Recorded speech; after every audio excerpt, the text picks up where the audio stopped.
Hi friends, నేను మహాభారతం గురించి questions అడుగుతున్నాను కదా. ఈరోజు అడిగే క్వశ్చన్ ఏంటంటే, పాండవులు పాలించిన రాజ్యం పేరు ఏమిటి? దీని ఆన్సర్ నేను రేపటి షార్ట్లో మెన్షన్ చేస్తాను.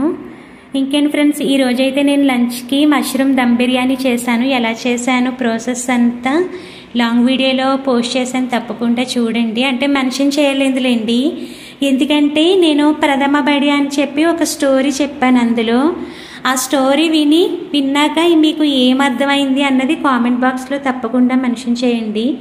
ఇంకోటి ఏంటంటే, నేను స్టార్టింగ్ మీకు వెజిటబుల్స్ ఫ్రూట్స్ చూపించాను కదా, మొత్తం అలా అదంతా కాస్ట్ ఎంత అయి ఉంటుంది అన్నది కూడా మీరు కామెంట్ బాక్స్లో మెన్షన్ చేయండి. అంటే వాటికి అమౌంట్ ఎంత అయి ఉంటుంది ఆ ఫ్రూట్స్కి వెజిటబుల్స్కి అన్నది. స్టోరీ కూడా చాలా బాగుంటుంది, ఒక నీతి కథ లాంటిది. మీరు ఆ స్టోరీ విన్నాక అందులో మీకు ఏమర్థమైంది అన్నది కామెంట్ బాక్స్లో చెప్పండి. నేను అలా స్టోరీస్ చెప్పాలా వద్దా అన్నది కూడా కామెంట్ బాక్స్లో చెప్పండి. అంటే వీక్లీ వన్స్ ఒక స్టోరీ కూడా చెప్దాము అనుకుంటున్నాను, ఎందుకంటే నేను అలాంటి బుక్స్ అన్నీ చదువుతాను. మీతో కూడా షేర్ చేసుకుందాము అని అనుకుంటున్నాను. అంతే ఫ్రెండ్స్, బాయ్. నచ్చితే లైక్, షేర్, సబ్స్క్రైబ్.